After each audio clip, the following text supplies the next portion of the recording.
go, folks. Don't forget, they hit your red button if you want to complain.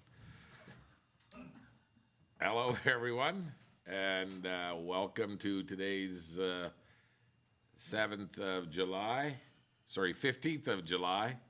regular legislative meeting of the town of Vegreville. I call this meeting to order at 3:03. And to start, I would like to get a motion for the agenda. Councillor Bullock makes the motion. Is there any additions or deletions to the agenda? Seeing none, all those in favor? Carried. Next, I would need a motion to adopt the minutes of our last regular meeting. Councillor Lemko makes that motion. Thank you very much.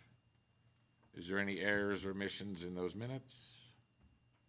Seeing none, all those in favor? Carried. So we have no delegations today. But we're going to start with a quarterly progress report, and we're going to have the FCSS Services Manager, Julie Gosling, starting us up. Go ahead. Great, thank you very much. Thanks for having me today.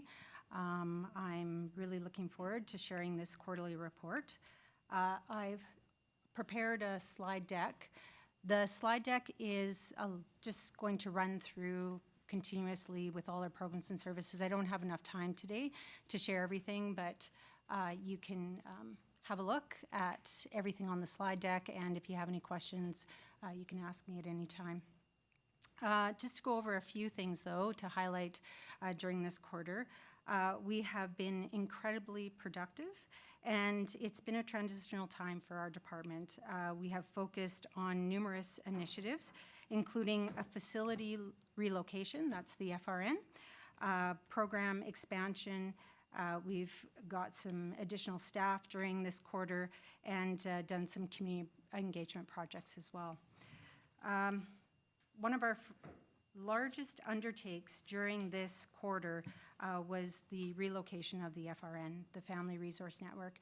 We moved up to the Galleria shops, and you could just imagine we took 20 years, well, just about 20 years of program materials and files and moved them up into a center that's I wouldn't say half the size, but it's quite a bit smaller than the facility we had. So it was a big undertaking, and I am just so proud of our staff over there and our team because they were able to facilitate this move while still maintaining programs. So we're very fortunate to have the team and the dedication that they had to do that.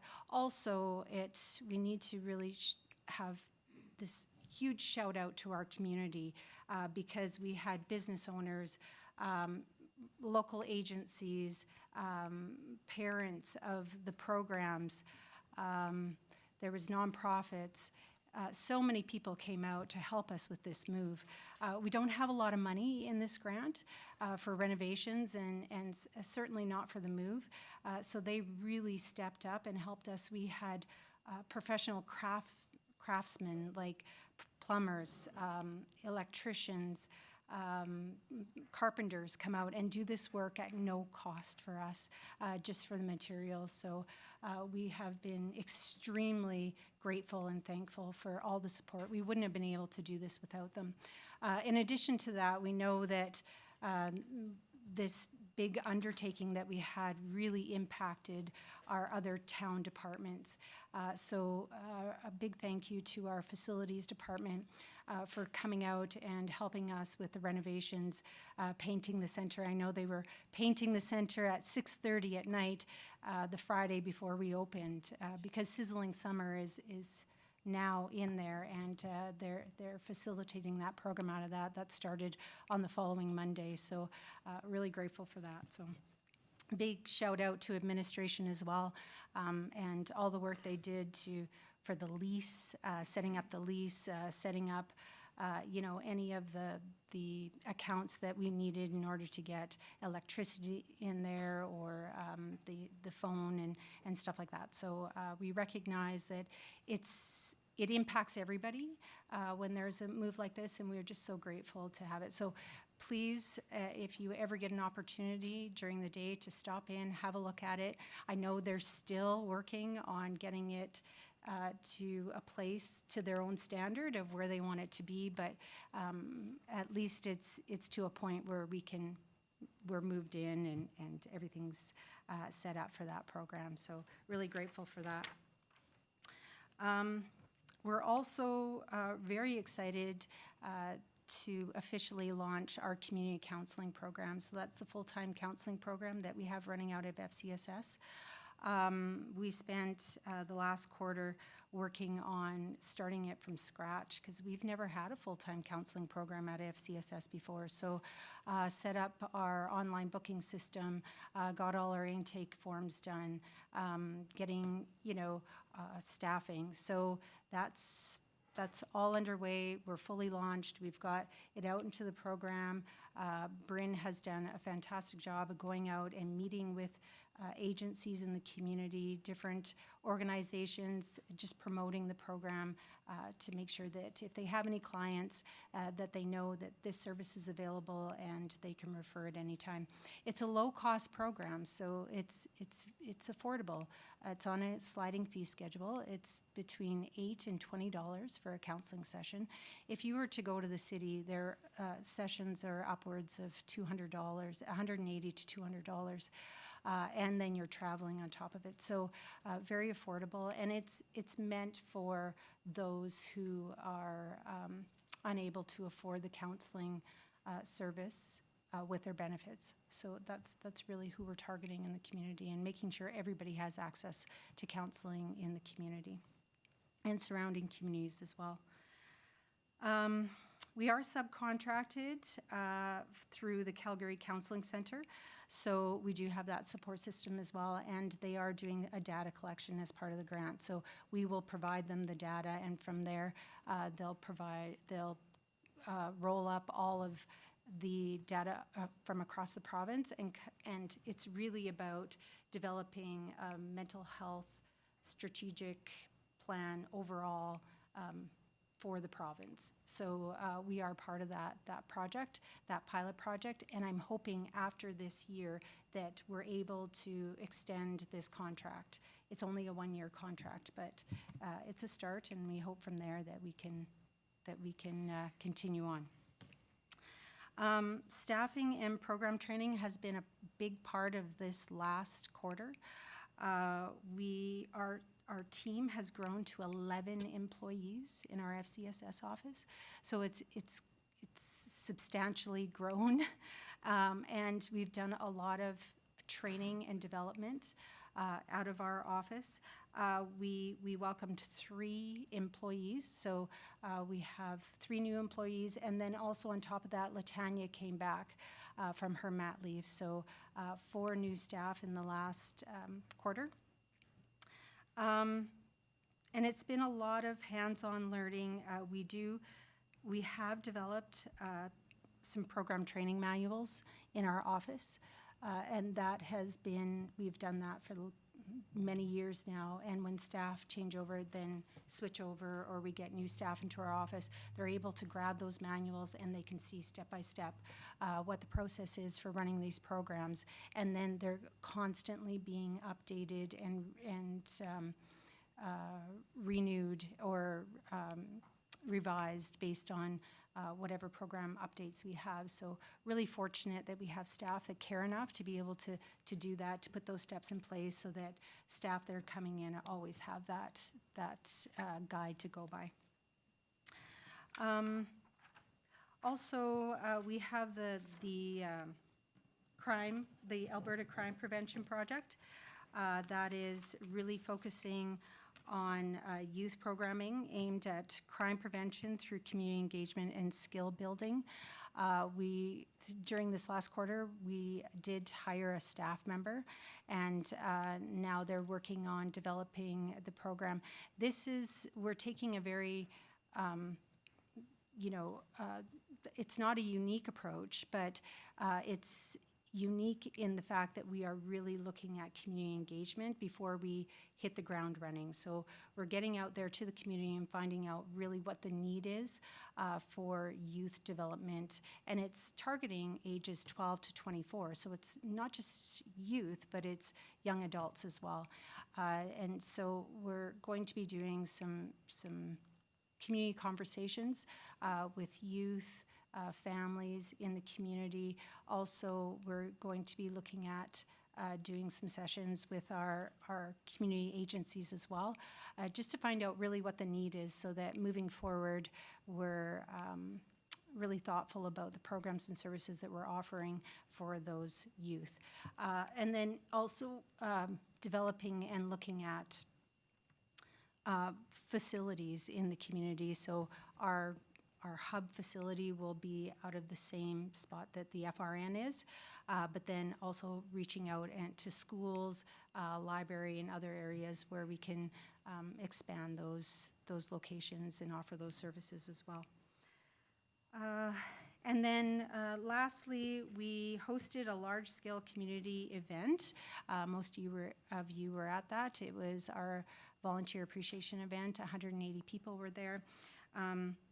During that time, we also have the volunteer income tax program, and close to 400 tax returns were done at that time. We have 8 volunteers and our staff member that completes those tax returns. So, and that concludes my report. Thank you. Well, that was a lot. That was a lot? Yeah, well, there was a lot That's not captured in even- your report. Yeah, thank you. I feel like I haven't even captured half of the stuff that we've been doing, but yeah. So the Sizzling Summer program is up and going right now? Sizzling Summer is up and going, yeah. That is, that starts in this quarter now, the third quarter, but yeah, we developed a great program, and there are a lot of days that are full, and I talked to Latanya yesterday, and she had said she's getting great feedback from parents on the location and you know, the activities that they have planned. So it's Latanya. We also have Kaylin Kuhn that has come back to help facilitate the program. She has been there 2 or 3 years now, so they know what they're doing, and they've got a great summer plan for the kids. So. And I suppose there was a waiting list to get into that program? No, there isn't a waiting list to get into that program. There's a few days that there's a few spots open. So if anybody out there is looking for a day camp for their kids, there is a few days they just have to phone the FCSS office and find out. But there are a lot of days that are full, completely full, yeah. And then throughout the summer, sometimes we get a waiting list because families, it's meant to be a day camp program, not childcare. So we don't reimburse individuals if they book the entire summer. If you book the entire summer, we have to budget, right, based on the income that we get in, that comes in. So a lot of parents will book throughout the summer just because then they know a little bit more about, you know, vacation, whether grandma's going to be able to watch the kids, or maybe they just need a break. Okay, so there you have it, folks. There is a few spots open once in a while, so any other questions? Go ahead, Councillor Warba. In light of Councillor Rudick not being here, I'll say I have 1 and 2 follow-up rebuttals. Oh, Actually, I first want to start with the volunteer barbecue. Really thought it was great. I liked the location. I thought it was really nice to see that gymnasium there being used. And somehow it felt, which is my question that comes in here, of 180 versus like what it was in previous years. I just know it felt more, I don't know, I just felt like we were more together. homie. Maybe homey, that's the word. So I was just wondering what the numbers were maybe compared to some other years. I'm telling you that after COVID, it was really tough for us to bring people together for events like the volunteer appreciation event. So our numbers after COVID were quite low. I'm like 50 to 80 all dependent on where we were hosting to. But prior to COVID, we had 300 people at the Volunteer Appreciation event. We hosted it at the social center, and we've done so many different things, which has been so great to change it up and have, you know, different events happening. We had a carnival one year, we had a speaker another year, we've done breakfast, we've done lunch, we've done supper, so I It think, just seemed really nice. It seemed homey. It was nice being able to stand and serve a little bit. It just felt like a good event. And then my other questions are kind of related to each other. You said 11 new employees. Was that FCSS and FRN or FCSS new. alone? 11 employees overall. Overall, sorry, I didn't mean. yeah, 11 overall. Is that with both the FRN and FCSS or just FCSS? That's all of our contracts. All of So anybody who's, that is a full-time employee through the FCSS department. And then my last one was you just mentioned about like the new facility, new space. So I'm glad you're settled in there. But you said, of course, it was going from a much larger to smaller space. How are you finding that? And do you think that it's a space that would need to eventually be bigger, or do you think it's going to meet the needs for the next little bit? No, it's a temporary space. Okay. Yeah, and I did tell the owner that we would need to look at a more, oh, absolutely. Yeah, we've made that very clear that this space is temporary. It's working for us now. We're so grateful that the owner of the Galleria Shops was able to negotiate with us to get us into that space within our budget. But we need a bigger space. Yeah, that's what I thought. Yep. So I just wanted to also mention that I think the long-term plan is to look at something like a community hub. Yeah. So, Okay, well, thank you very much. you're welcome. Keep up the good work. Thank you. Okay, next up, we're gonna have Manager Kuzmic from Parks, Rec, and Facilities talk to about an unbudgeted purchase. Well, Oh, does Julie have one more? what? She's a facility roundtable. Okay, that could be my fault. Refresh. Actually, we're gonna have Manager Gosling back to give us a facility roundtable. Go ahead. Okay, so I think everybody has the memo in front of them. I'm going to just summarize it here with the request. So today I'm presenting on behalf of the FCSS Advisory Board to provide a brief overview of the proposed facilitated roundtable on access to crisis service. And just so everybody knows, this project fits under our strategic plan under the later stage prevention supports under access to service. So it's actually written right into our strat plan. Our role would be the convener and the capacity builder. Also, the town of Vegreville's council's role could be to advocate, to fill the gaps of services, and also through the FCSS department, support collaboration between government agencies. So this spring, FCSS hosted a planning meeting with local stakeholders to address growing concerns about about Vegreville residents' access to crisis supports. This includes mental health, addictions, housing loss, violence, and risk to self and others. Because these issues are cross-ministry, no single agency can fully address them alone. To move this forward, we're proposing to hire a neutral professional facilitator using FCSS community development funds. This person would lead roundtable discussions and help us co-create an actionable crisis response plan, which no partner currently has internal capacity to develop.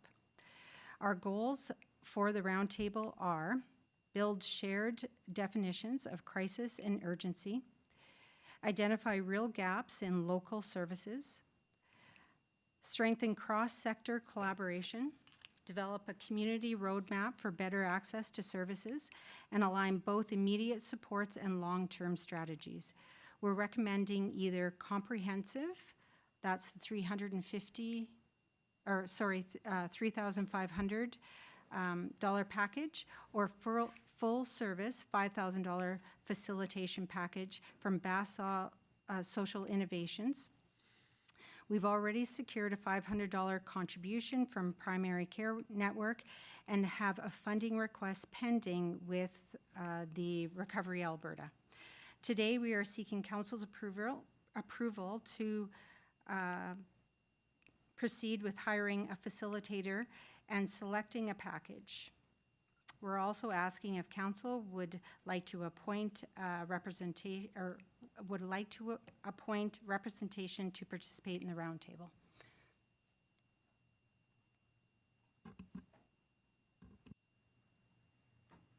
So just to be clear, package 1, 2, or 3?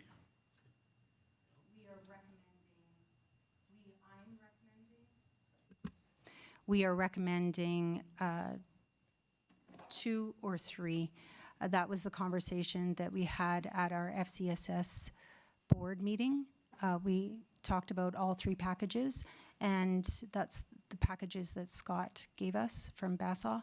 And the ones that we're recommending are the more comprehensive packages, just because none of the agencies have the ability to be able to do the work after the roundtable. So the comprehensive packages would then provide us with the actual plan, the crisis response plan to our community.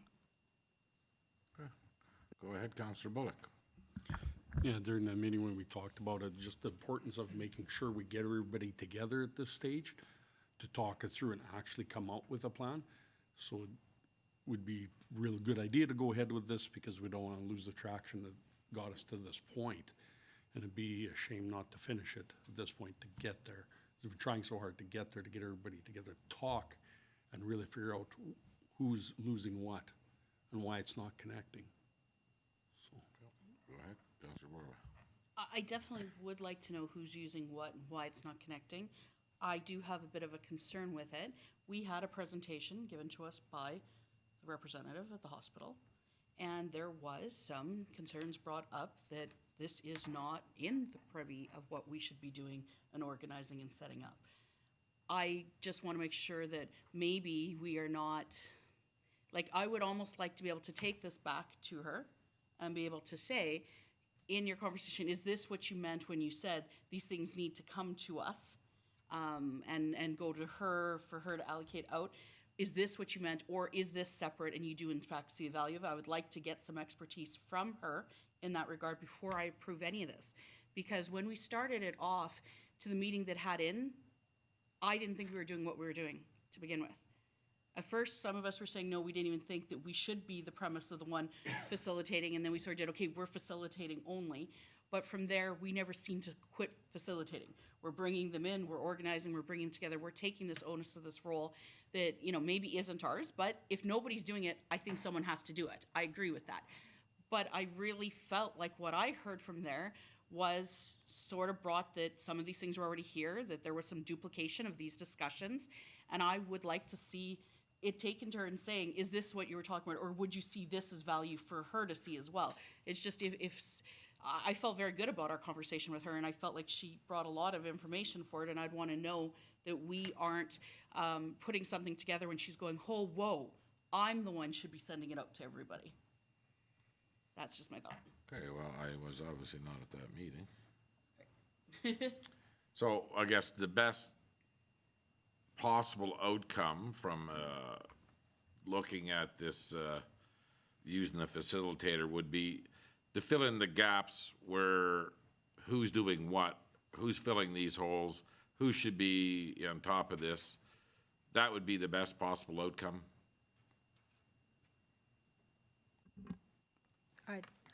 I think there's lots of goals and outcomes from this meeting, and really it's getting all the players to the table, the stakeholders to the table to have a conversation, because I feel like sometimes we just are not aware of what's available in the community, and a lot of our stakeholders are saying, oh, that's mental health, oh, that's FCSS, oh, that's the hospital.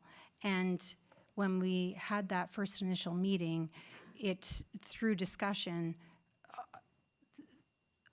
I think there's so many gaps in services, and everybody's trying so hard to fill those gaps, but they're not mandated to do it. So in order to really find out what the root of where the challenges are in our community, in order to relieve the stress on services with our RCMP, FCSS in particular, and the hospital, I think we all need to get in the room together and come up with a crisis response plan so we know where we're referring to, who's doing what services.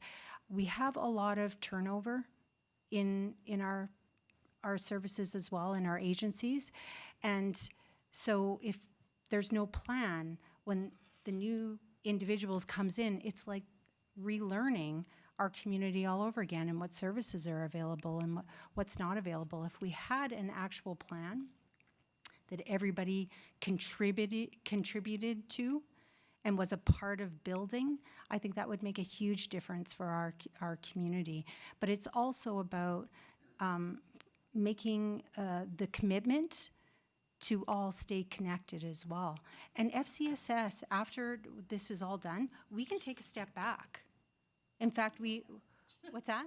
I don't feel like we ever do take a step. Yeah. So. Well, Councillor Berry has a question. Thank you.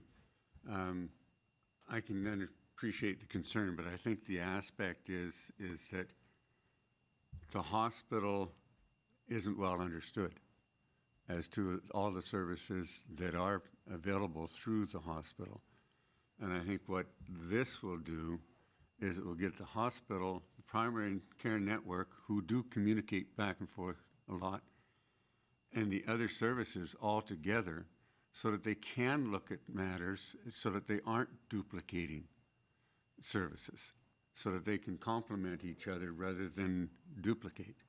And I think that's one of the important things, because I've even noticed that the clinic right now is providing some services that the hospital already provides.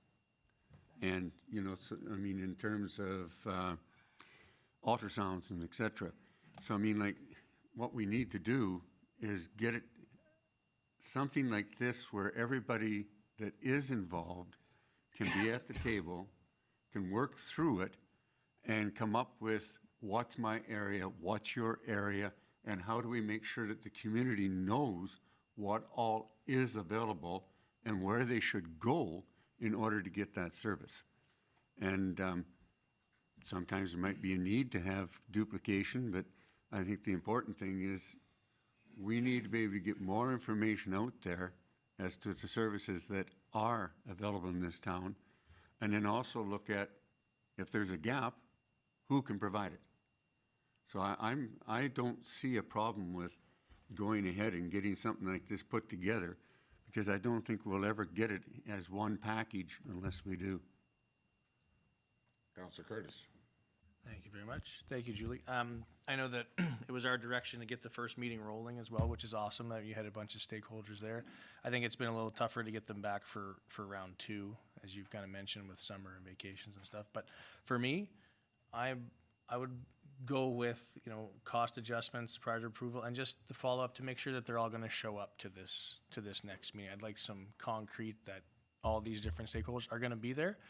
And then if they're all going to chip in, that's great. And whatever's left, we can look at potentially throwing in for that. But I think all groups should be there and should be participating and paying their share to have this done, because I think it affects everybody. So for me, I want it to happen. I just want to make sure everybody's going to check the box that they're going to show up, and that if they can, that they'll provide some funds. So. Okay, and I think we all agree that we think everybody should show up. And it's not a finger pointing exercise. What it is identifying whose roles, who does what, and then I think we get out of the way and let these professionals do what they're supposed to do. So I guess this will come to Monday's meeting. So is there anything else that we need to know from Manager Gosling right now?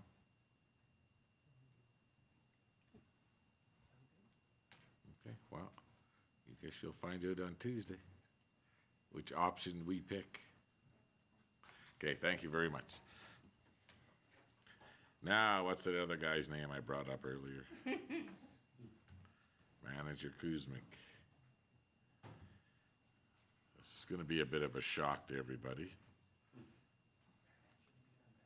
Oh, yeah, it is. Shouldn't be.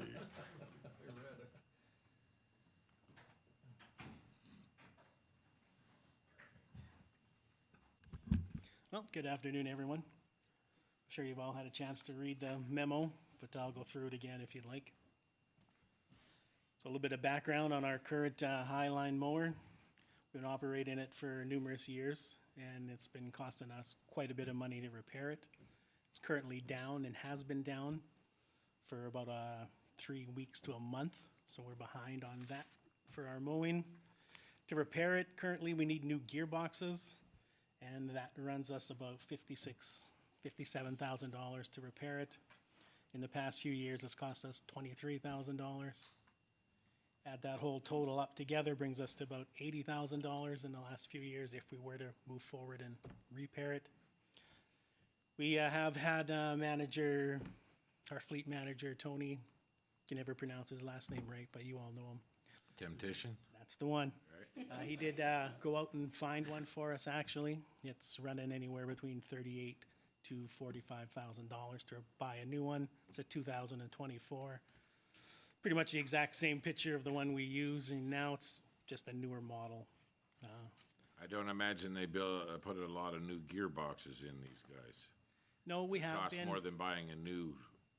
Then that price has skyrocketed up too. Like we have built them, we've rebuilt them the last few years, and it's just keep falling apart. We did put this in our budget last year, but we did take it out. Oh, you had it in, you said? Just one of those added costs, and we're looking at trim some stuff. Anyway, some of the benefits here. We purchased a new one for roughly $45,000.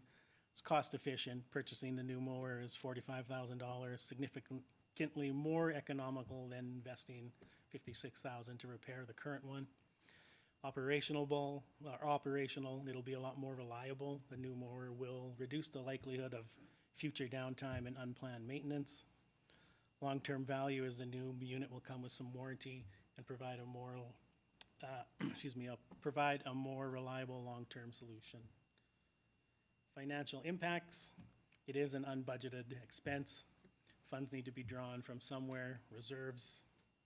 Does say relocate from other capital lines, but to be honest, I don't have any other capital to replace that with. Megan, I don't know if you want to touch a little bit on that financial end. Sorry about that. Okay, as for financial implications, so unbudgeted capital expenditure of $45,000.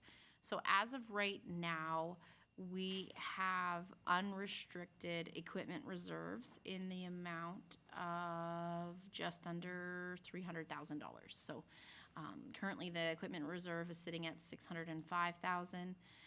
Within that we have the triple deck mower reserve, which is being used to fund the 2 leases for this year. There's I think about $20,000 excess that's not being used for the lease this year. We have the compactor reserve and the crawler loader reserve within that too. So there is some unrestricted equipment reserve that's available that could be used to purchase this mower now. Otherwise, it would be budgeted in the 2026 budget cycle, obviously. Go ahead, Councillor Bullock. And being that half the summer's over, did you by any chance have a chance in looking maybe leasing one for the rest of the summer or for a couple weeks even? Yeah, we looked into our leases too before we looked at presenting this to council. Your lease is going to cost you $8,000 a week and $18,000 a month. How about a subcontractor? we looked into one of those, and he wouldn't be able to get to us till late August, start of September. Okay, I just find it just a little weird, you know, the $57,000 for a gearbox. I mean, they don't look that complicated, and you sure the number's right? You can buy brand new over replacing one gearbox. That's replacing all the gearboxes, I believe, for that total. Okay. Okay, well, They have 5 machines on their current lot, from what I've seen on the site, ready to rumble, and that's why they're cutting the price on them. They are 2024 models. go ahead, Councillor Curtis. Thank you very much. Have we tried to source this local? Yeah. Is this local? Well, it's out of Deerland, but it's out of, I believe it comes out of Saskatchewan. And I guess, how old is the mower right now? Don't have that offhand, sorry. Is there, I'm just wondering, like, it seems to be a lot over time. Is there potential for operator error? Are we smashing stuff? Are we breaking the gearboxes due to the blades hitting stuff that doesn't move with mower blades? There always is some operator error, but it's just the age of the equipment too, right? That's why we tried to put it in last year's budget. It was time. We knew it was gonna crap out eventually again. Okay, Councillor Bullock, go ahead. Okay, if we don't replace it right now, where are we gonna suffer with our grass cutting right now? What could we push off because it's halfway through the summer? So we mow about 258 acres a year with that, every time we mow. So your lagoons get mowed, all your roadsides get mowed with it.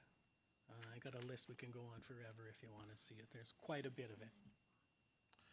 Yeah, well, it's not even a decision, like, I just can't believe that you buy a brand new one cheaper than you could fix one, but it is kind of weird. Pretty shocked at that too. That's coming from our mechanics and from our manager, those Yeah. prices. Okay, well, again, It's not even on here. I know it's a crucial piece that we do a lot with it. 2013. Go ahead. One more thing, so this is all running on the regular shift, right, on the regular 8 to 5 shift. If we say split a shift and put someone working on a weekend instead, if they'd be willing to move and just use the existing leased piece of equipment to cover some of that off? We Is that a thought about, possibility? sorry, sir, we thought about doing that as well. We thought about taking our existing triple decks and trying to lower them, but they're not made for it. No, yeah, especially I'm gonna lease a machine. the ditches and, yeah. This is the only one of these things that we have, right? We have one other one in the yard, but it's even older and fallen apart and hasn't worked in years.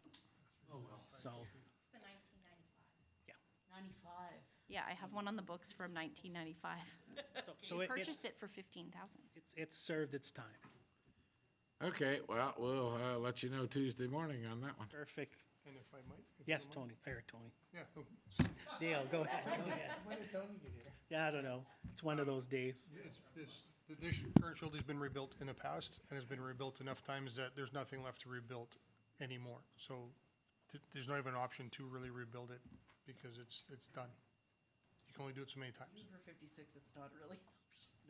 That's right, but I'm just throwing it out there that it's just time. I know Dan was trying to see if he could get another year out of it for budget, pulled it, but it can't, and now it has to go back in, so. As I was just working with Tony on fleet. Thank you. Okay, well, there's no more questions. Well, like I said, you'll know more Tuesday morning.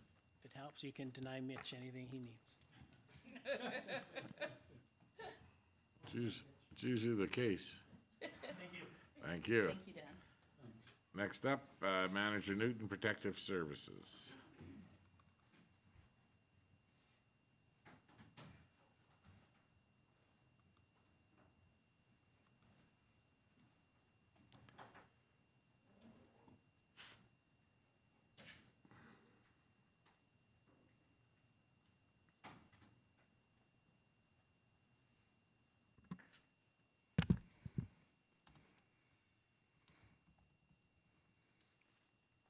Thank you, Your Worship. Today's topic is an unbudgeted repair for the Engine 2 pump. In June, members noticed issues with the pump on Engine 2. The pump was running hot and there were errors shown from the vehicle. The vehicle was taken down to Red Deer at Rocky Mountain Phoenix, who is a certified technician in dealing with fire apparatus pumps. Recently received a repair estimate for the pump, and then that form is attached. The cost of the repairs of the engine is $13,058.25, which is an unbudgeted expense as equipment and machine parts have been fully expended as of today's date. There is $13,100 available in the unrestricted fire reserve, and your options today, your worship, is for council to approve the expenditure funded by the unrestricted fire reserves, or two, the council deny the expenditure. Okay, so this was the engine one at one time, which is now engine two. Incorrect, your worship. This is a completely different apparatus. This is a 2011 apparatus that is supplied by the county, and this is the one of the trucks that goes on deployment, as well as serves the county and the town. So would the county be picking up half of this as well? No, your worship, it is part of our service agreement that we would maintain all the vehicles that are within our fleet. Bad agreements. Real bad. Okay, what does anybody need? Go ahead, Councilor Curtis. Just a question. I don't see taxes down here. Is it closer to 13.7? Any GST would be fully reimbursed with our GST return. Okay. Go ahead, Councilor Lemko. Thanks for the report on what it would cost to fix. I think our hands are tied. Either we fix the pump or we take it out of service. It can't be used as a fire apparatus in any capacity with a pump that doesn't work. So I guess I'd be looking to fix it or park it. And I'm saying fix it. Okay, we'll go with Councilor Berry first, and I'll come back to you. Thank you, Your Worship. I have a question, actually. When you say on deployment, could you explain that one to me for a minute? Absolutely, Councillor. Through the chair, this truck can leave town if we have an agreement with the county as well, out of our service response area, to provide those needs that we've done in the past to, for example, Jasper, Yellowhead County, Northwest Territory. So technically, this machine has actually made its money It has definitely made the town by being deployed. revenue, yes. Thank you. Where's that money? That money is in general reserves. Oh, general reserves. Okay.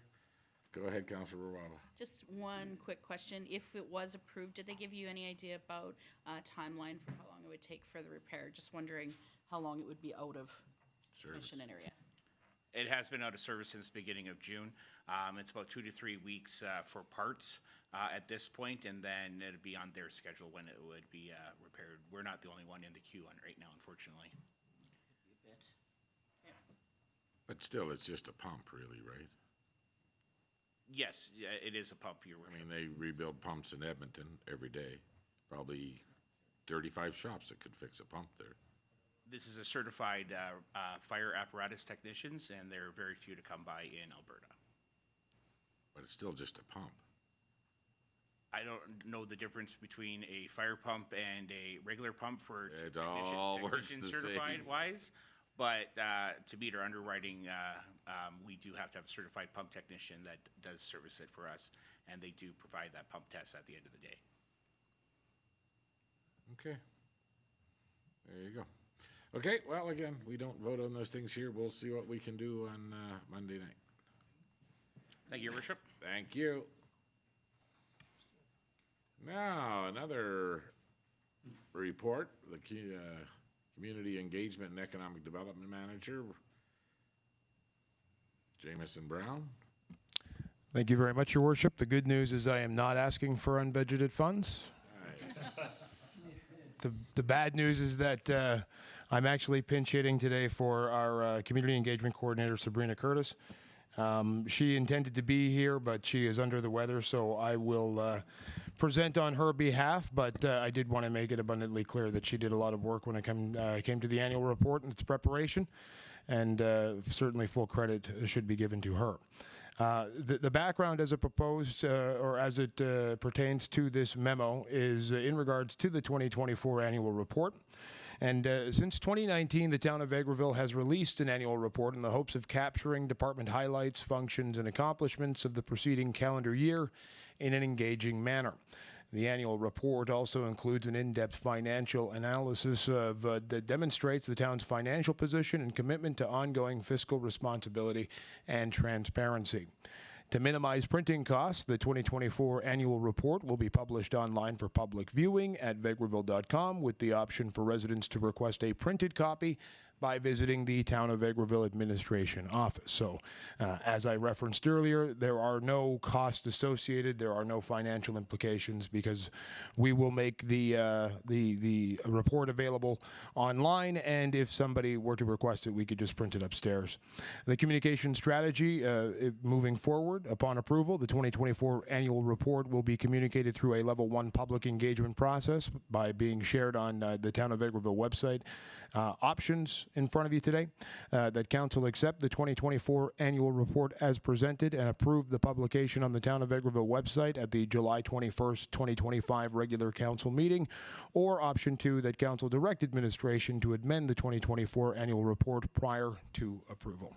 Thank you. Okay, thank you. Well, let's start by saying I think it's a very nice job. The whole report looks very good. Looks very professional.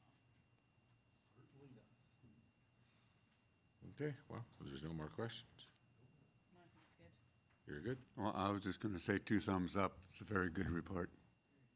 Thank you very much, Councillor. I will pass the feedback along to Coordinator Curtis. She's a valuable member of the team, and I know she did a lot of work when it came to this. Okay, thank you. Next up, Director Lefebvre.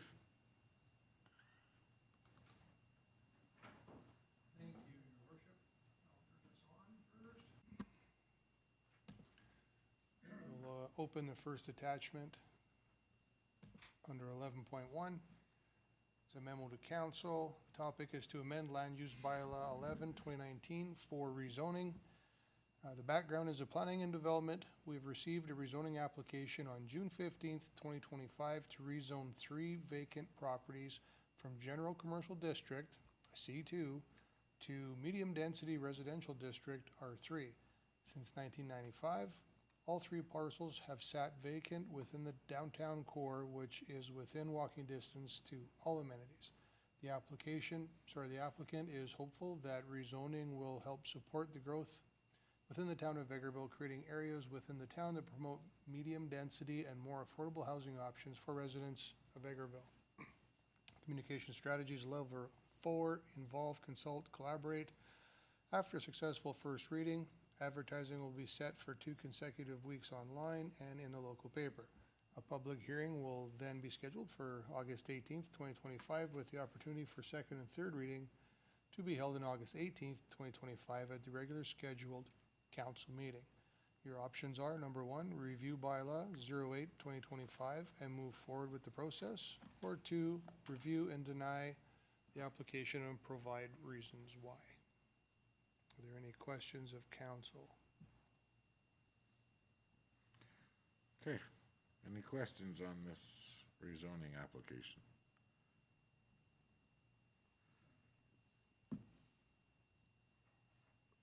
Was the zoning it is now always that zoning? No, it was residential. And then years ago, it was an R3 for medium duty residential. And now they were wanting, or sorry, move it, went to a C3, and then now it's going to an R3, I'm sorry. So when residential, commercial-ish use, but never developed ever, and now back to this.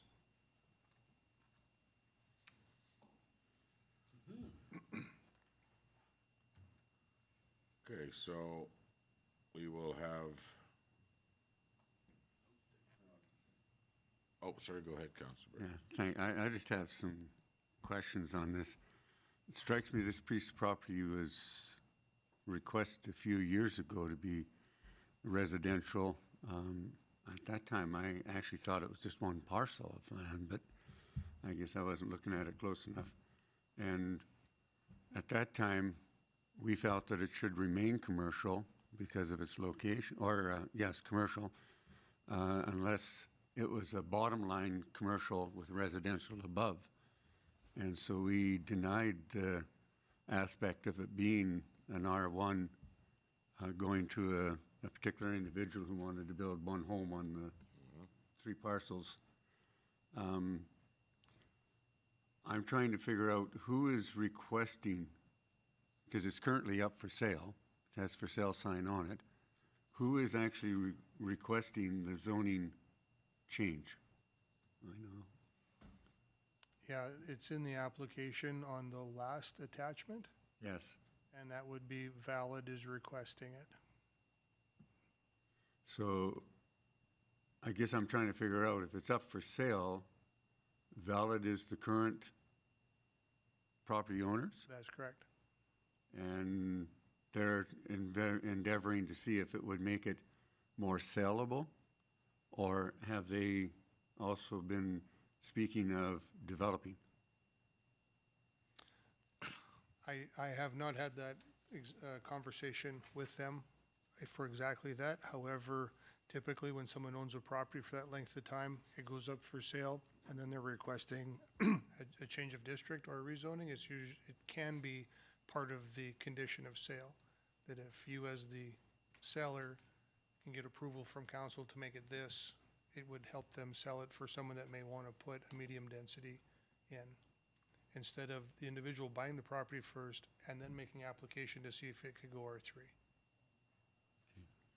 So if they wanted to go to what we were discussing earlier as to it being a complex, they would have to amalgamate the 3 properties.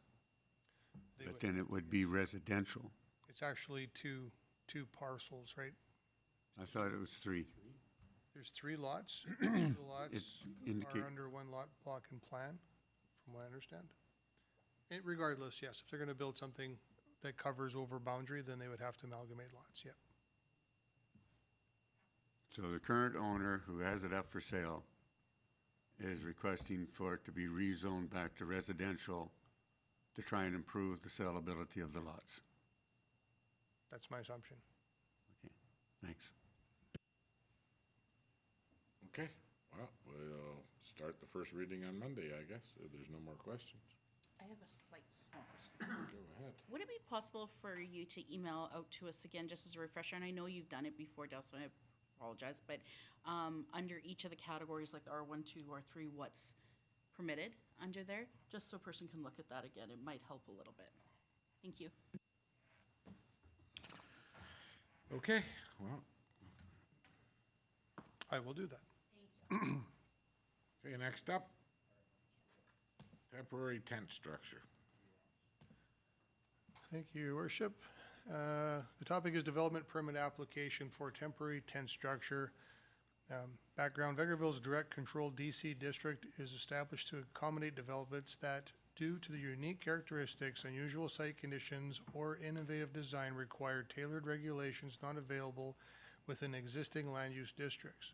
Under the DC district, full authority over all aspects of the proposed development, including land use regulations and development conditions, rests solely with council. This allows for greater flexibility and site-specific decision-making.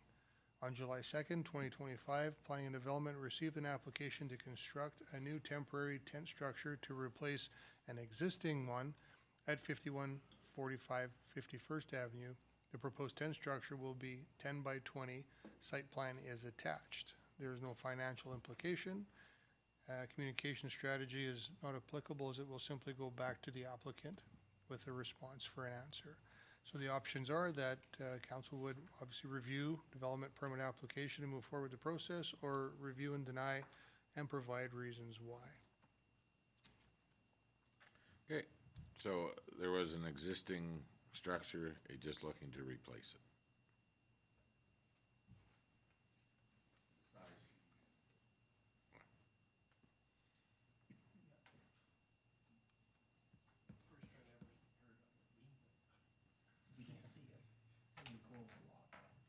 Okay, that's why, because I couldn't picture it. Yeah. Is it like a tent garage? Yep. Oh, okay. That's all. But it's more than 100 square feet, so that then he needs to get a permit for it, and it's a little bit bigger than what his first one, what the original one was, I'm sure. I was under the impression it was the same size, but Okay. Again, we'll see this seems like Monday's gonna be busy.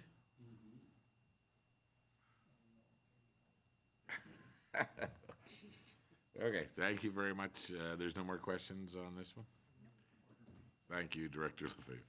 thank you. Okay, next up, CAO Ling. Thank you, Your Worship. So the first item before you is the draft Community Standards Bylaw. So over the past year, Protective Services has conducted a review of our current Community Standards Bylaw. The new draft bylaw incorporates most of the provisions from the current Community Standards Bylaw, the current Cannabis Bylaw, and additional provisions in response to frequent enforcement complaints. New provisions include more specific regulations regarding noise, restrictions on vehicles in residential areas, prohibitions on panhandling, restrictions on long-term camping on property, and regulations for the management of construction sites. This draft bylaw has been reviewed by senior management team, and all feedback has been considered in this draft. Administration has incorporated a provision to ensure this bylaw is reviewed every 2 years to ensure the priorities for town council and municipal enforcement continue to be aligned. Financial implications: if passed, any persons found in contravention of this bylaw may be charged a penalty in accordance with Schedule A of this bylaw. Communication strategy is a public engagement process level 2. If approved, this bylaw will be available on the Town of Vegreville website. Social media posts will be shared strategically throughout the next year, reminding residents of the current/new provisions included in the Community Standards Bylaw. Administration also recommends conducting a Talk of the Town session informing residents of the changes to the bylaw. So the options before council today are council may take time to review the proposed draft and discuss it at the next legislative committee meeting. Town council may approve the proposed draft as presented and move forward with all 3 readings at the next regular council meeting, or town council may reject the proposed draft bylaw and retain bylaw 17-218 Community Standards Bylaw and 15-2018 Cannabis Bylaw as is. Okay, so, thank you. We've had some conversation earlier about this. We've all had a chance to read it.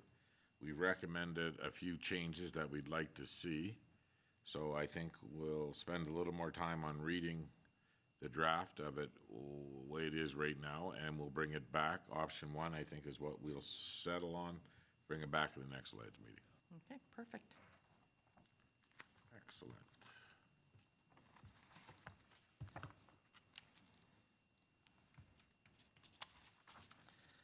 All right, the next item before you is a governance model.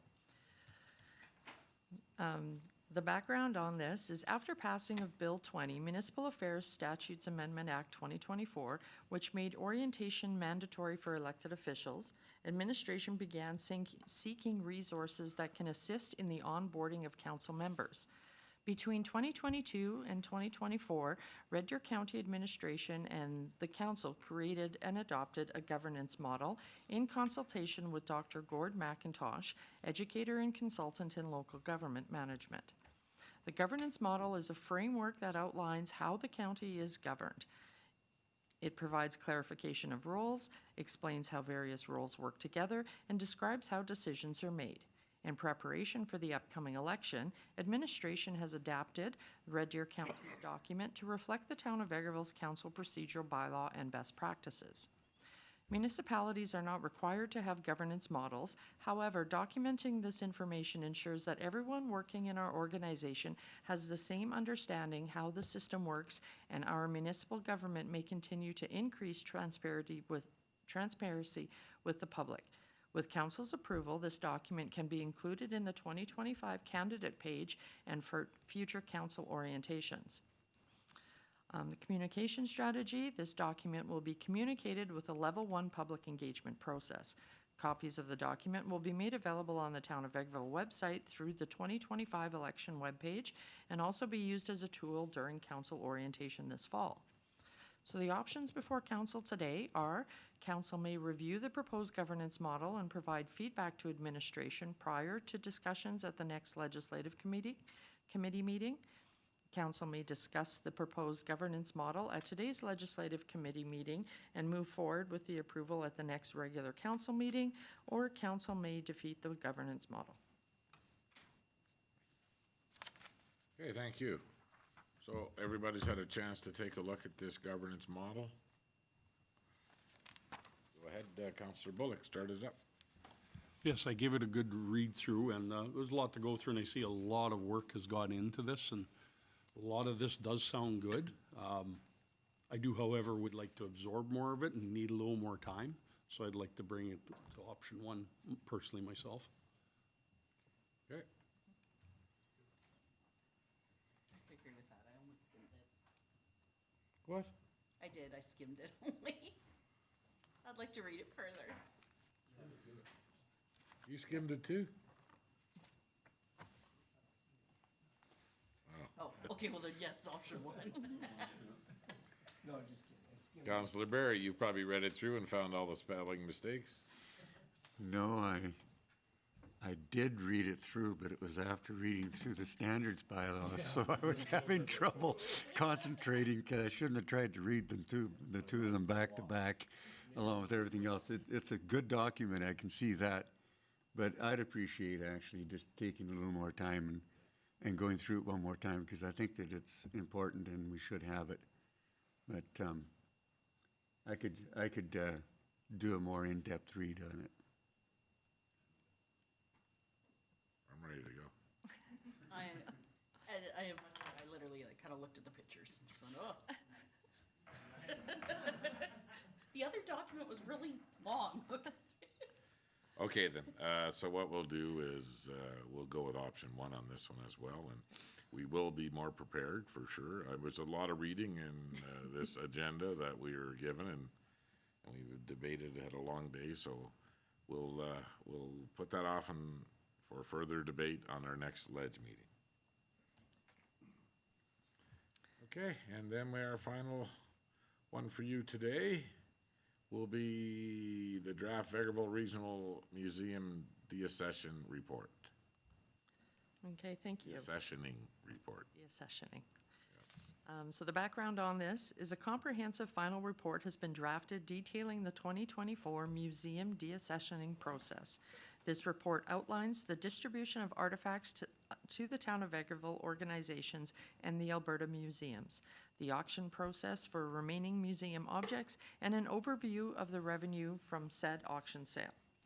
As noted in the report, the revenue from all accessioned items, museum artifacts, may be earmarked to support the restoration of the previous museum grounds and the preservation of artifacts that were retained within the Town of Vegreville. Alternately, the revenue from unaccessioned items, display cases, office supplies, etc., may be transferred to the Town of Vegreville's general reserve. The final draft report will be updated to reflect Council's decision regarding the final revenue allocation. So the financial implications are: the current balance of the museum deaccessioning project card is $62,022.66. Approximately 72%, so $44,656 of the balance was derived from the sale of accessioned items, while 28%, $17,366 of the balance was derived from unaccessioned items. If consensus of council is in favor, a motion will be required to establish a reserve for the purpose of artifact preservation and to transfer any remaining revenue into general reserves. The communication strategy: once the final report is accepted by council, the document will be shared by a level 1 public engagement process. A copy of the report will be made available on the Town of Vegreville's website, and printed copies can be available at the town office upon request. So the options before council today are council may provide administration with direction for the allocation of museum deaccessioning revenue and accept the Vegreville Regional Museum deaccessioning report at the next regular council meeting, or council may request further information prior to accepting the report and allocating museum deaccessioning revenue. Okay, thank you. Who would like to start us up? I just have a question. Go ahead. Under here where it was talking about artifact preservation, if that was passed in this way, would it allow us, would that include transfer move, some of the discussion we had about an artifact to another zone? Would that be considered preservation? Yes. Okay, I'm that sure was it my would question. fall under that category. Okay, Councillor Barry. Yeah, I think the aspect of the way that it's usually done is the monies from artifacts are to be used by the museum to preserve or purchase other artifacts. Since the museum is totally deaccessioned, then there is no museum. And what we're looking at now is that there are a number of items that we are keeping in town, including items that may be with other associations, that we could help preserve. One that I'm looking at in particular, in addition to the Mazankowski statue, that I would hope maybe could end up at the Heart Institute in Edmonton, because that would be a very appropriate place, the Mazankowski Heart Institute. We also have the Rumley steam engine out there that we are wanting to get moved to the Pasanka Park, and we could do a little bit of restoration, et cetera, on that. We have another number of items, like small plows and et cetera, that could go into garden areas or display areas that they could be sandblasted, painted up, and made to look a little better to be in a park setting. So there are things that could be done in that way, including there are aspects of the property that now are not that aesthetically appealing because they're no longer displaying machinery. And I'm thinking of the pads that we made, I'm struggling for the word right now, the wood chip pad areas that likely need to be returned back to grass. So there are those things that would in essence be museum related that would fit into using these monies that particularly would offset any use of general revenues in the future to try and accomplish that. So this would be an appropriate way of using some of these monies, and it could be over time.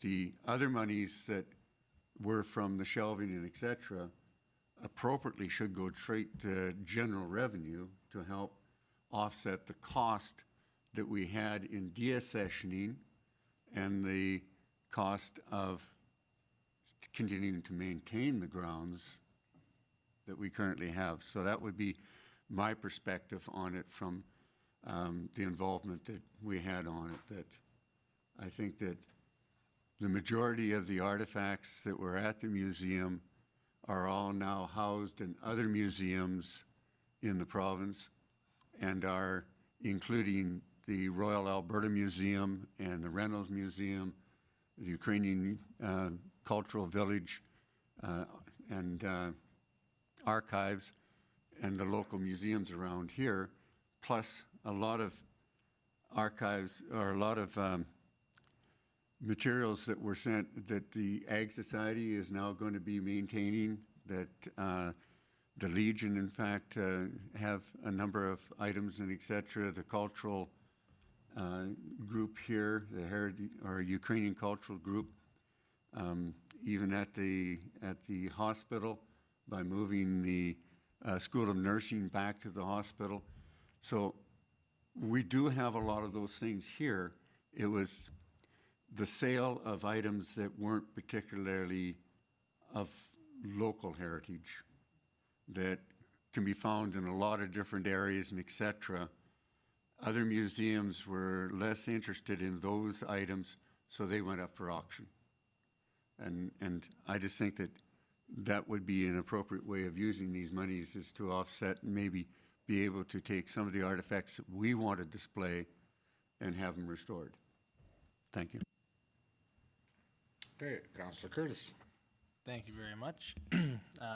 The report is very well done, lots of good information, and I would urge everybody to take a look at the Town Museum Financial History in Table 2 that really shows the amount of money put into that building and how it goes from when a historical society or society folds, or when volunteers can't be had, and then it gets transferred and down, this is what was costing so much money for us, and we had to make a decision. Not that we wanted to get rid of the museum, but it had to be done. So I would urge anybody that was, having some grief with us online, go to page 10 and take a read, and you'll understand.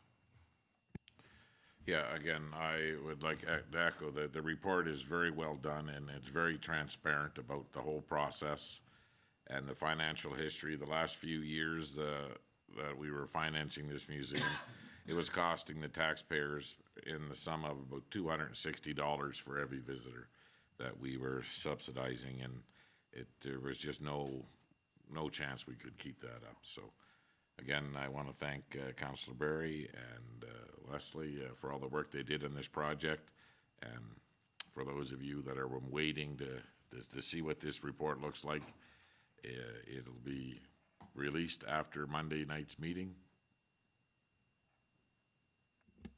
Yes, we can release it after Monday night's meeting. We just have to make the recommendation with the expenditures on how we will deal with the accessioned revenue, I guess, for lack of a better word. Oh, yeah, the report is on the agenda online, so they can read it, but it's still technically in draft form. So on Monday, I think that we can all agree that the unassessed pieces of the 17,000 goes right into general revenue. They came from the sale of shelves and cabinets that the town supplied. And then the other monies will be put towards hopefully moving the Mazankowski statue to the Mazankowski Heart Center in Edmonton, moving the steam tractor, was it a Brumley?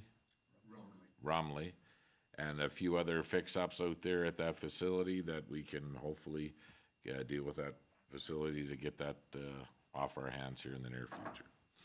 So everybody's good with that? Okay, so that's what we'll see on Monday again. So Monday again, it's going to be a long day. Okay, well, round table's up next, and we'll start with Councillor Lemko.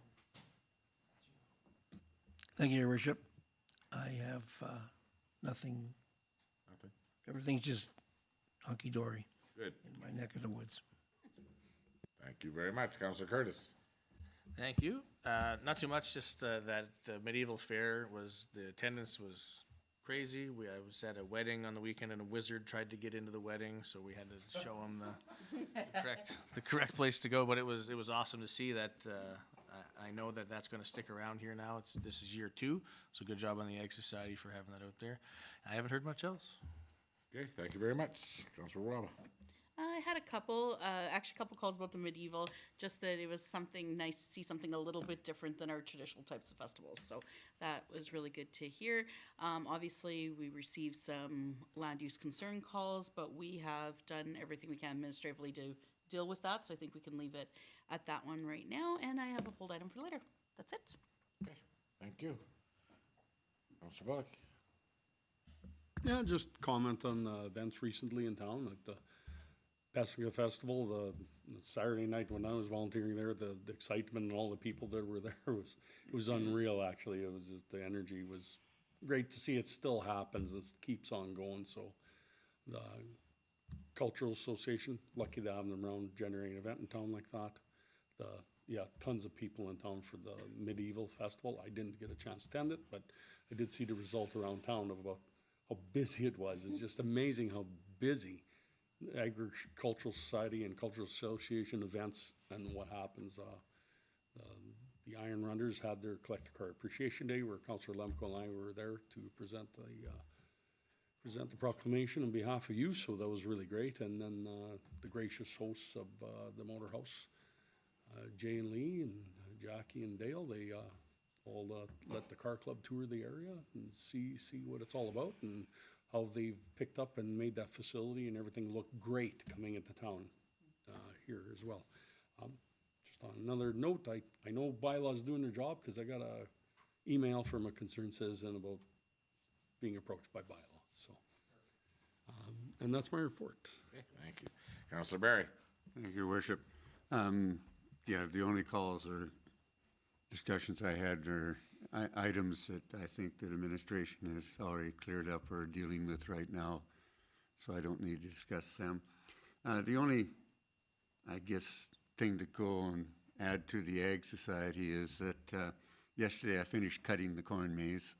It's growing very well, surprisingly, and the Ag Society actually sent out an employee and a zero-turn mower, and he went zipping through there helping me cut it and et cetera, and found it to be a lot of enjoyment. I think it's going to be a good opportunity again this year, and we'll be looking forward to seeing the corn maze come off again this year. Okay, thank you.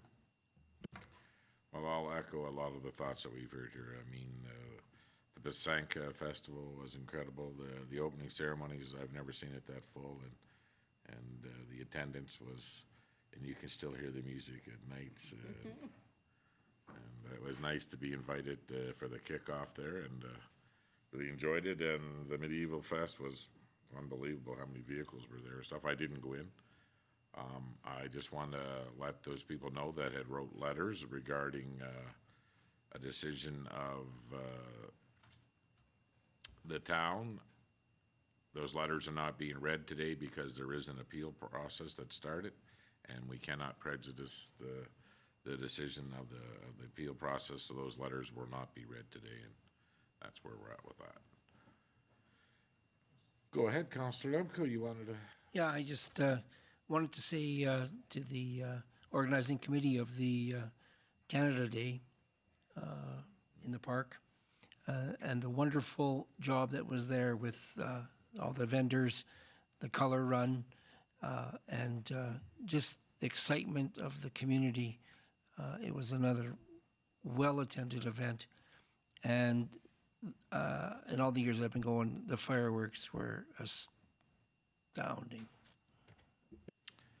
Yeah, again, it's like the town of festivals here. Like, it just never stops here. And you know what?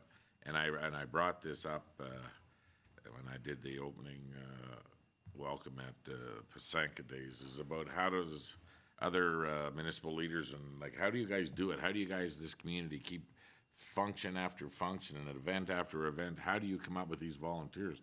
Like the Pasanka Days alone, there was over 120 volunteers to keep that thing running and stuff. And again, they're nonprofits, and they're getting paid on the side, somewhat, but just a great job by this community to keep coming up time after time, and our staff and the employees here at the town of Vegreville, and what they contribute to all these events. So thank you all. So next we're going to go to Director's Highlights, and we're going to start with Director Saskia.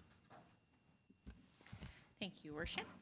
I have mostly property tax highlights for you right now. So we had our 2025 property tax deadline, which was on June 30th. And as a result, we had a significant portion of taxes collected. So our total levy was $12,477,000. That's with requisitions. And as of today, our tax receivable balance is $3,918,000. So that is a comparable collection rate to prior years. As always, His Majesty the King is always a little bit late, and that grants in place of taxes, it is in excess of $1 million. So we did get paid on one of the properties, I think $400 just this week, but obviously a $400 out of $1 million is not a significant amount. And we also processed the tax penalty of 15% on current taxes outstanding, which was $88,897. So a good amount of penalties this year. Normally it's between 60 and 80,000. So this was actually a bit of a bigger one. Okay. Can we penalty the king? We cannot. The king doesn't get a penalty. No, the king never gets a penalty, unfortunately. Just wanted to see if that was an option. He can be offside once in a while, but never a penalty. But not a penalty, okay. And then otherwise, we've just been status quo and working on our request for proposal on assessors. So as we have discussed in detail, we are looking at the RFPs that have come in, and we'll be determining what actions we're taking with our assessor in the next 5 years. Okay, thank you very much. Thank you. Director Lefebvre. Thank you, Worship. Just more of an announcement to council. We'll admin planning development. We'll start issuing you a monthly update on all the development permits that have been issued and all of the building permits that are completed and issued as well, just to keep you up to speed on what's happening. And remember, just because we get a development permit doesn't mean it always follows through to a building permit, but you're gonna start getting it because you do get the business license information now as well. So I've talked with CO Lang, and we will just include council in there. It's still a document for your information, but you'll be privy to it.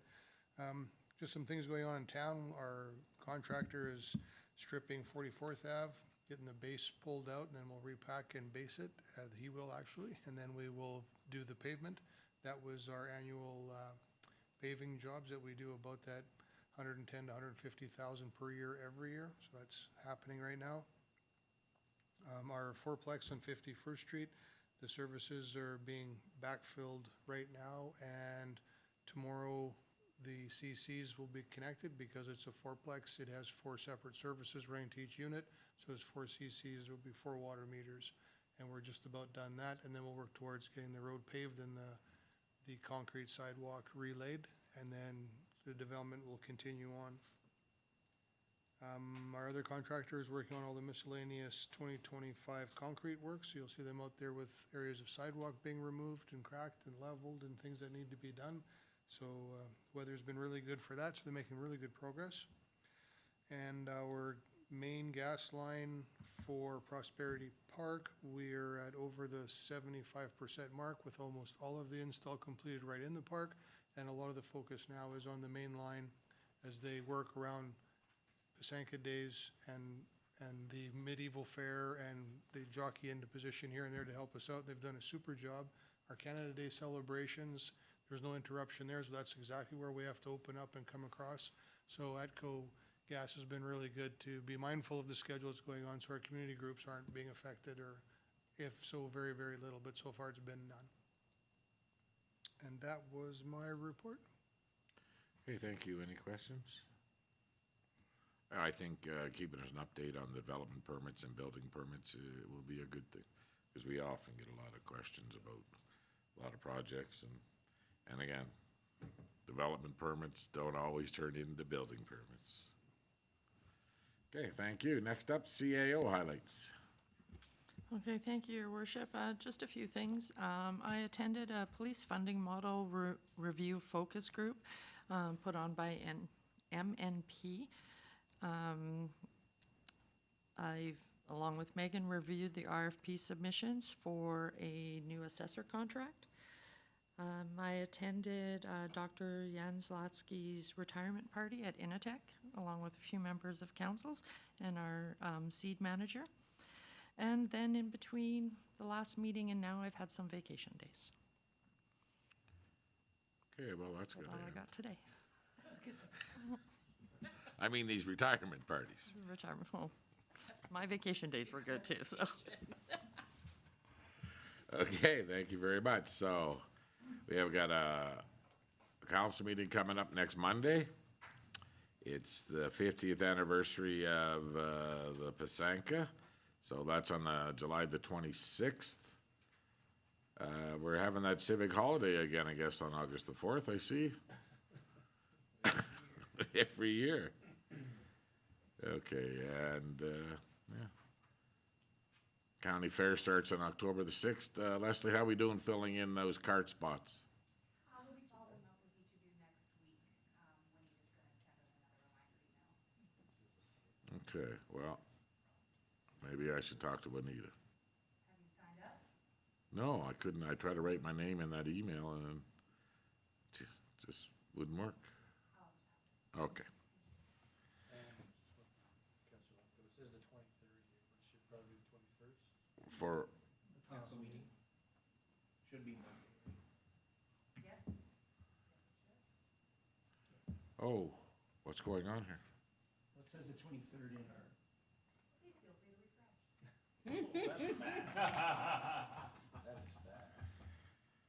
Okay, well, if there's, It's like magic. I didn't see that. Never mind, we were wrong. We were wrong. yeah. So if there's no other business of council, we do have a couple things to talk about, some land in town, so I will take a motion for a closed session.